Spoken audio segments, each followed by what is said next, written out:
अगर आप चाहते हैं कि मैं जब भी कोई वीडियो अपलोड करूं और आपको उसके बारे में पता चल जाए, तो इस चैनल के बेल आइकन पर क्लिक करिए ताकि आपको नोटिफिकेशंस मिलते रहें।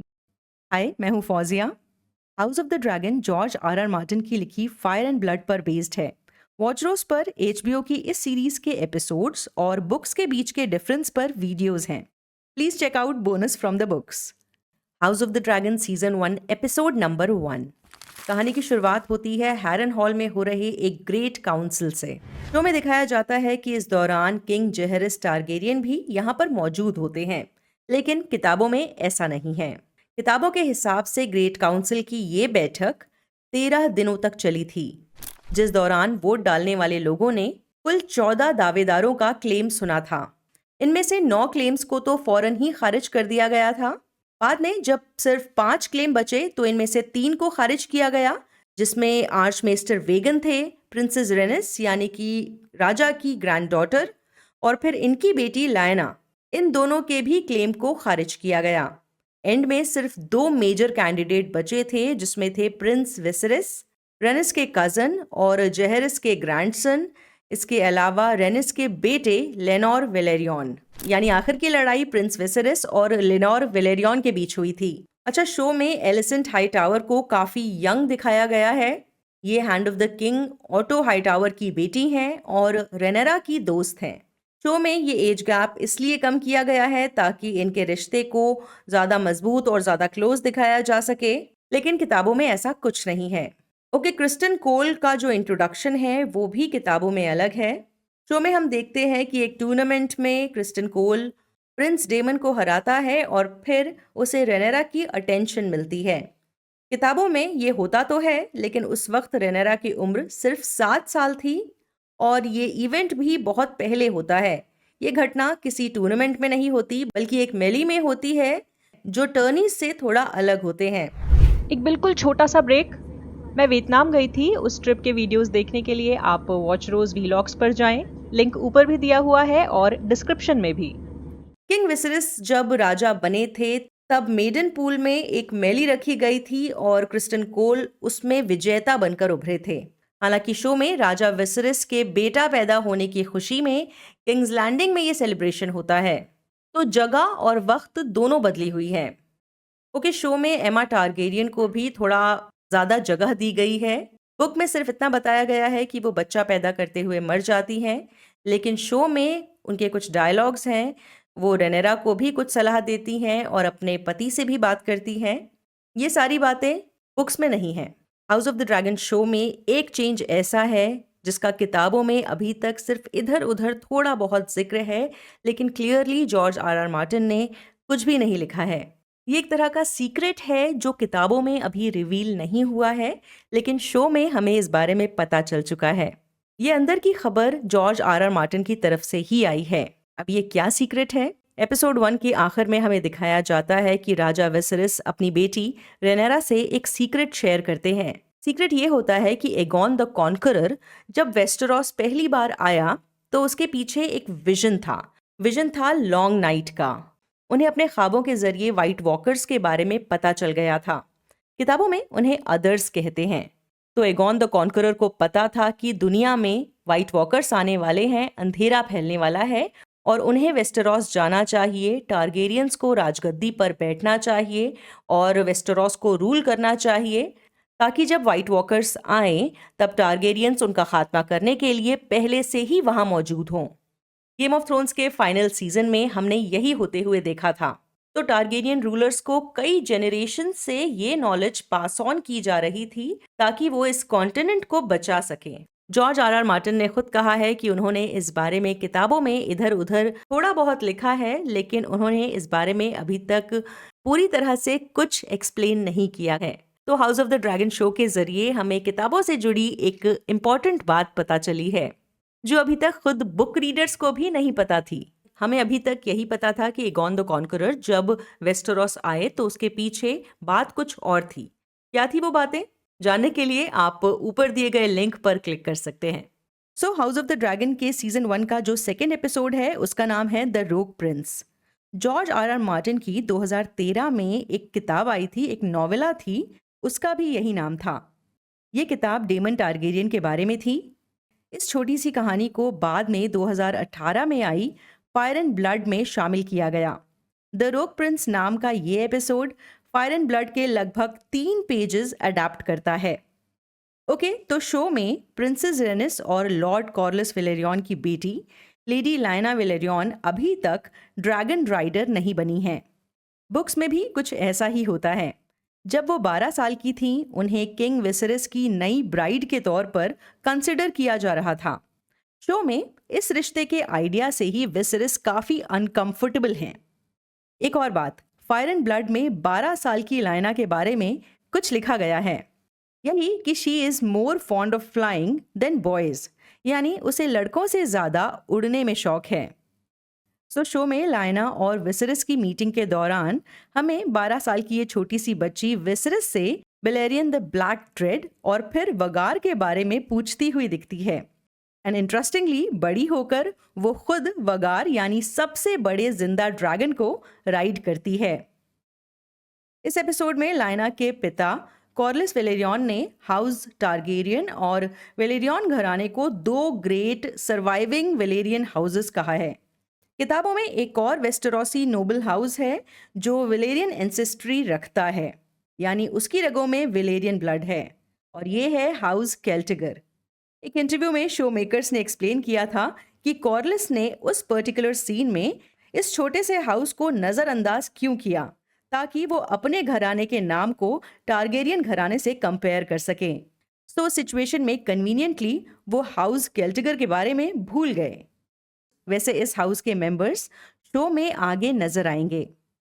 इसके अलावा इस एपिसोड के सीन्स बताते हैं कि हाउस टारगेरियन और हाउस वेलेरियन में रिसेंटली कोई इंटर मैरिज नहीं हुई है, जबकि किताबों में किंग एगॉन द कॉन्करर और जेहरिस द काउंसिलिएटर की मदर्स हाउस वेलेरियन से थीं।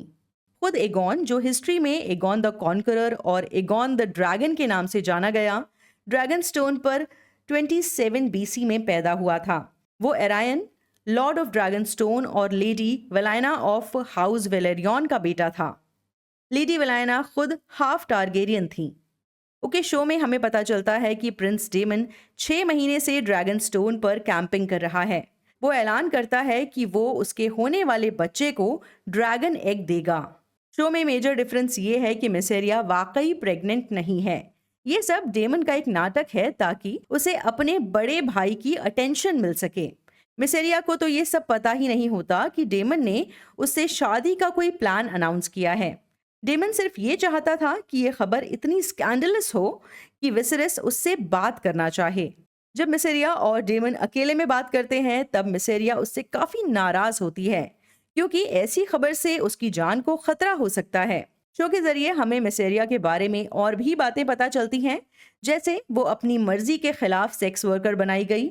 इसके अलावा ये भी कि वो डेमन के प्यार में पागल नहीं है, वो उसके साथ सिर्फ इसलिए है क्योंकि डेमन ने उससे सुरक्षा का वादा किया था और अभी वो उसकी जान खतरे में डाल रहा है। आगे बढ़ते हैं। किताबों में जब विसरस रेनेरा को अपनी वारिस डिक्लेयर करता है, Prince Daemon commander of the city watch की अपनी पोस्ट से रिजाइन कर देता है। फिर वो मिसेरिया के साथ ड्रैगन स्टोन चला जाता है। वहां मिसेरिया के प्रेग्नेंट होने पर डेमन उसे अपने होने वाले बच्चे के लिए एक ड्रैगन एग देता है। जब विसरस को ये पता चलता है, वो डेमन को हुक्म देते हैं, पहले तो ये कि डेमन ड्रैगन एग वापस करे, फिर मिसेरिया को उसके शहर लीस वापस भेजे, एंड देन अपनी वाइफ लेडी रिया रॉयस के पास रूनस्टोन जाए। मिसेरिया जब लीस वापस जा रही होती है, समंदर में एक तूफान के दौरान उसका मिसकैरेज हो जाता है। शो ने कुछ इवेंट्स को चेंज किया है। यहाँ विसरस पहले ही डेमन को रूनस्टोन वापस जाने का ऑर्डर देता है, लेकिन डेमन उस ऑर्डर को इग्नोर करके कुछ गोल्ड क्लोक्स के साथ ड्रैगन स्टोन पर रुक जाता है। विसेरिया की प्रेगनेंसी डेमन का एक झूठ था, बस अपने भाई की अटेंशन पाने के लिए। शो में सर ऑटो हाईटावर वॉलंटियर करते हैं कि वो डेमन से एग वापस लेकर आएंगे। आखिर में रेनेरा ड्रैगन एग वापस लाने में कामयाब होती है। इसी एपिसोड में कॉर्लिस कहते हैं कि रेनेरा आयरन थ्रोन की पहली फीमेल उत्तराधिकारी है। किताबों में ऐसा नहीं है। 47 AC में king megger the first Targaryen ने अपनी 5 साल की ग्रेट नीस और step daughter princess area Targaryen का नाम अपनी हेir के तौर पर अनाउंस किया था। बस यही वो बातें हैं जो इस एपिसोड से मिस हो गई थी। तो मैंने आपको बता दिया है कि किताबों में और हाउस ऑफ द ड्रैगन के सीजन 1 के एपिसोड 2 में क्या फ़र्क है। House of the dragon episode 3 second of his name, ये टाइटल प्रिंस एगॉन टारगेरियन के लिए है। ये किंग विसरिस टारगेरियन और क्वीन एलिसेंट हाईटावर का पहला बेटा है। उसे सेकंड ऑफ हिज नेम इसलिए कहा जाता है क्योंकि वो दूसरा टारगेरियन प्रिंस है जिसका नाम एगॉन है। पहला एगॉन द कॉन्करर था। ये एपिसोड एगॉन के सेकंड नेम डे की सेलिब्रेशंस पर फोकस करता है, यानी उसके दूसरे बर्थडे को मार्क करता है। इस एपिसोड की मेन सेटिंग है एगॉन का सेकंड नेम डे सेलिब्रेशन। इस पर एक शिकार का इवेंट आयोजित होता है। पूरी तरह से ये शो के लिए क्रिएट किया गया है। किताबों में किंग विसरिस को हंटिंग का शौक ही नहीं है। एपिसोड 2 और 3 के बीच में 3 साल का वक्त गुजरा है। रेनेरा अब बालिग हो गई है, लेकिन वो अब भी किंग्स लैंडिंग के रेड कीप में रहती है। किताबों में रेनेरा बड़े होने के बाद ड्रैगन स्टोन को अपना ठिकाना बना लेती है।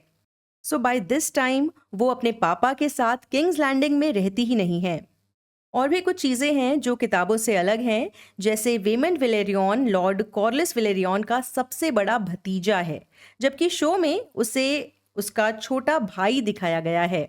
इसी फैमिली के लेनोर विलेरियन किताबों में शादीशुदा नहीं है और उन्हें नाइटहुड बस दे दिया गया है। उसने ये अपने टैलेंट के दम पर हासिल नहीं किया था। वो स्टेपस्टोन्स की बैटल में शामिल भी नहीं होता, बल्कि उसे तो बस अपना ड्रैगन सी स्मोक राइड करना पसंद है। लेनोर उसे अपना प्राइड और पैशन कहता है। हालांकि शो में लेनोर जब वॉर में पार्टिसिपेट करता है उस वक्त वो पहले से ही नाइट होता है, यानी उसे सर की उपाधि मिल चुकी होती है। वो वॉर काउंसिल में भी हिस्सा लेता है, पर बुक्स में ऐसा कुछ नहीं है। इसके अलावा किताबों में क्रैब फीडर के साथ स्टेपस्टोन्स के अगेंस्ट जो कॉन्फ्लिक्ट है उसे सॉल्व होने में 2 साल लगते हैं। उस वक्त किंग विसरिस जंग को फाइनेंशियली सपोर्ट करते हैं, जबकि शो में इस जंग को खत्म होने में 3 साल लगते हैं और राजा का कोई डायरेक्ट इन्वॉल्वमेंट नहीं होता। शो में रेनेरा और एगॉन की शादी का आइडिया ऑटो हाईटावर का होता है, लेकिन किताबों में यह आइडिया एलिसेंट सामने लाती है। जब इनके बीच शादी का आइडिया पुश किया जाता है तब रेनेरा और एगॉन की उम्र में फर्क है। शो में रेनेरा 17 और एगॉन 2 साल के हैं, वहीं किताबों में रेनेरा 16 और एगॉन 6 साल के हैं। सो एज में तो कोई इतना भी ज्यादा डिफरेंस नहीं है। किताबों में रेनेरा और एलिसेंट का कोई पुराना और खास बॉन्ड नहीं है, क्योंकि एलिसेंट उससे 9 साल बड़ी थी। रेनेरा और उसकी नई स्टेप मदर का रिलेशनशिप पहले कुछ सालों तक नॉर्मल था। इनका रिश्ता खराब हुआ जब एलिसेंट के 2 बेटे पैदा हुए। शो में रेनेरा और एलिसेंट शादी से पहले बेस्ट फ्रेंड्स हैं और उनकी दोस्ती शादी के बाद टूटती है। शो में Lord Jason Lannister Princess Rhaenyra Targaryen के सामने एक ड्रैगन पिट बनाने का आइडिया रखता है, ताकि ड्रैगन्स को कैस्टरली रॉक में रखा जा सके। ये फायर एंड ब्लड किताब में नहीं होता, लेकिन किताबों में भी लैनिस्टर्स की ड्रैगन्स पर नजर है, ताकि वो हाउस टारगेरियन की पावर को मैच कर सकें। किताबों में लॉर्ड लेमन लैनिस्टर ने प्रिंसेस रायना टारगेरियन को कुछ वक्त के लिए होस्ट किया था। वहां रायना को समझ में आया था कि वो चाहते हैं कि रायना टारगेरियन उनके बेटों में से किसी एक से शादी करे और दहेज में टारगेरियंस एक ड्रैगन लैनिस्टर्स को दें। ओ माय गॉड, मतलब शादी भी करवानी थी और एक ड्रैगन भी चाहिए था। किताबों में विसेरिस ने रेनेरा के लिए प्रिंस कॉरन मार्टेल ऑफ डॉर्न को पसंद किया था। ये रोल शो में लॉर्ड जेसन लैनिस्टर को दे दिया गया है। दोनों ही केसेस में ये आइडिया ही फेल हो जाता है।